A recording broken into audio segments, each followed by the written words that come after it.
Hola queridos amigos, aquí estamos otra vez para continuar nuestro paseo por los evangelios. Esta vez continuamos con el Evangelio de Marcos, hablando acerca de la persona y de la obra de Jesús. El capítulo 7 del Evangelio de Marcos contiene desde el versículo 24 al versículo 30 una historia que nos muestra cómo Jesús fue reeducando a aquellos hombres que lo rodeaban a él, que tendrían luego el gran cometido de predicar el Evangelio, de llevar el mensaje de la cruz a toda nación, tribu, lengua, pueblo, a diferentes grupos étnicos, a diferentes personas. Hay que entender un poco que a estas alturas el judaísmo se había transformado, por así decirlo, en una religión nacional. Judaísmo y nacionalismo eran prácticamente sinónimos, no se entendía el judaísmo sin la nación de Israel, e Israel no se entendía sin el judaísmo. El templo y el Estado estaban prácticamente unidos desde el punto de vista religioso y político dentro del judaísmo. Si bien es cierto que ellos estaban dominados por una nación extranjera, no es menos cierto que a lo largo de los siglos el Sanedrín había desarrollado toda una forma de gobierno, podríamos decir en un sentido paralelo al que imponían los romanos en los lugares donde ellos conquistaban. Así que el nacionalismo judío era tremendamente fanático y tremendamente religioso. Traicionar las ideas y los conceptos de ese judaísmo era visto incluso como una traición a la patria, a la propia identidad nacional. Para Jesús no fue una tarea fácil ir rompiendo los prejuicios que había entre los discípulos que lo rodeaban a él, que luego tendrían que salir a predicar el Evangelio fuera del marco del judaísmo. El relato que nosotros leemos hoy hay que entenderlo en ese contexto, desde una perspectiva docente de Jesús, desde lo que él quería mostrar, lo que él quería transmitir. Recordad que a estas alturas Jesús había hecho una cantidad de obras de misericordia. Jesús había mostrado la cara bondadosa, misericordiosa, amable del Padre Celestial. Había mostrado todo el amor del Padre aún por los marginados, aún por los descastados, aún por aquellos que para la sociedad religiosa, piadosa, estrictamente meticulosa de los días en que él predicaba, aquellas personas no merecían absolutamente nada, porque se entendía que si ellos estaban viviendo la suerte que vivían era porque de alguna manera habían pecado y no habían cumplido con la voluntad de Dios. Así que hay que entender este relato teniendo en cuenta esto. El texto dice: y levantándose de allí, se fue a la región de Tiro y de Sidón. Y entrando en una casa no quiso que nadie lo supiese, pero no pudo esconderse. Porque una mujer, cuya hija tenía un espíritu inmundo, luego que oyó de él, vino y se postró a sus pies. La mujer era griega y siro-fenicia de nación, y le rogaba que echase fuera de su hija al demonio. Pero Jesús le dijo: deja primero que se sacien los hijos, porque no está bien tomar el pan de los hijos y echarlo a los perrillos. Respondió ella y le dijo: sí, Señor, pero aún los perrillos debajo de la mesa comen de las migajas de los hijos. Entonces le dijo: por esta palabra ve, el demonio ha salido de tu hija.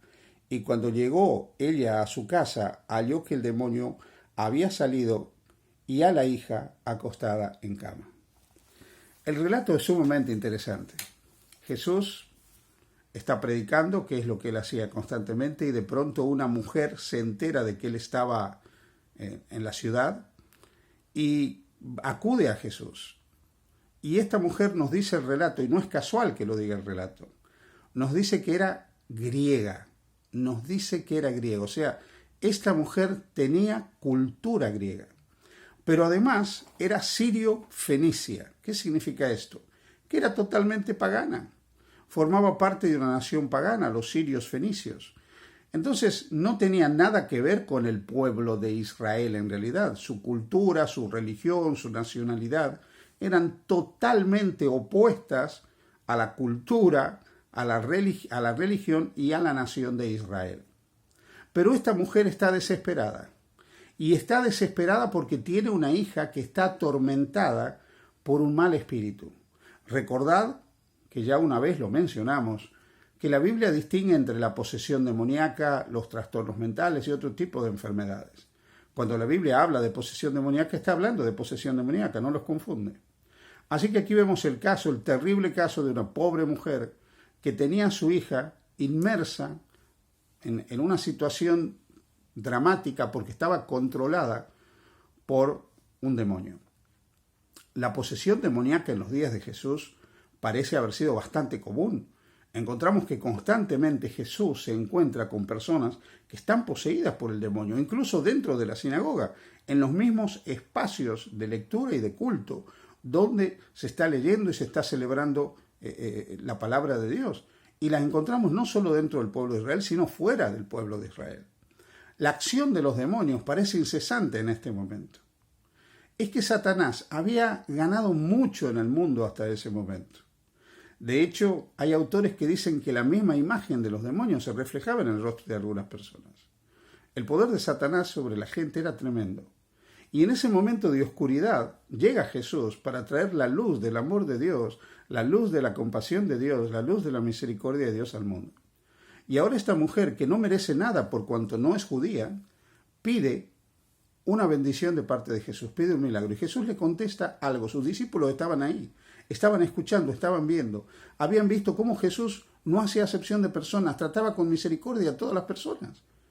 Y ahora ven que Jesús le dice a esta mujer, mira, no puedo echar el pan de los hijos, o sea, el pan que yo he venido a dar a los hijos de Israel para los perrillos.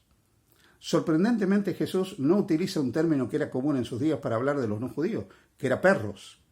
Los judíos llamaban a los gentiles perros. Y aquí nosotros encontramos que Jesús no le llama perro, le dice perrillo, y utiliza un término que tiene que ver con una mascota a la que se la trata con mucho cariño. El término, el diminutivo, aplicado a una mascota que se trata con cariño en la casa, ya cambia completamente la situación. Porque Jesús está mostrando que no se puede ver a esta persona que está fuera de la nación de Israel como alguien que no merece ningún tipo de atención. Dicho de otras maneras, si aún nosotros tratamos bien a nuestras mascotas, ¿cómo no atender a la necesidad de una persona?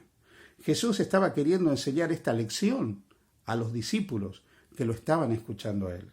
Si aún tratamos con cariño a una mascota, ¿cómo no vamos a atender la necesidad de un ser humano que clama por ser ayudado? Y la mujer responde de una manera extraordinaria, mostrando que ella tenía fe en el poder de Dios y le dice, sí, Señor, pero aún los perrillos comen las migajas que caen de la mesa de sus amos.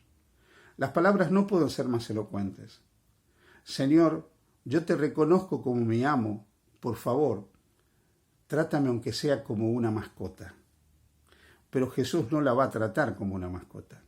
Jesús la va a tratar con toda la dignidad que una persona se merece.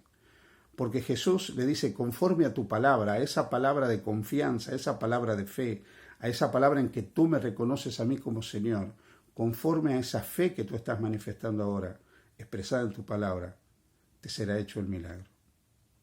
Y cuando la mujer vuelve a su casa, encuentra que su hija estaba libre del poder demoníaco que la controlaba, estaba en su sano juicio y estaba recostada en su cama. Jesús había hecho un milagro. Había querido enseñarle a sus duros discípulos que si nosotros somos buenos aún con nuestras mascotas, mucho más atención merecen los seres humanos. Que si nosotros somos compasivos con seres que tenemos en la casa, como puede ser un perrito, y lo tratamos con cariño, cuánto más un ser humano que tiene necesidad de que nosotros lo asistamos.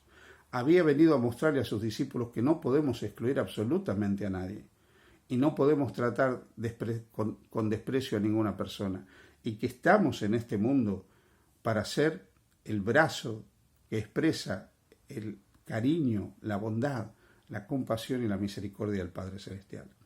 Jesús enseñó eso. Y recuerda, si nosotros tratamos con amor a nuestras mascotas, ¿cómo a veces podemos mirar el mundo que nos rodea con indiferencia? No te olvides, estamos en este mundo para hacer de este mundo un mundo mejor para todos con la ayuda de Jesús. Dios te bendiga. Feliz día junto a Jesús.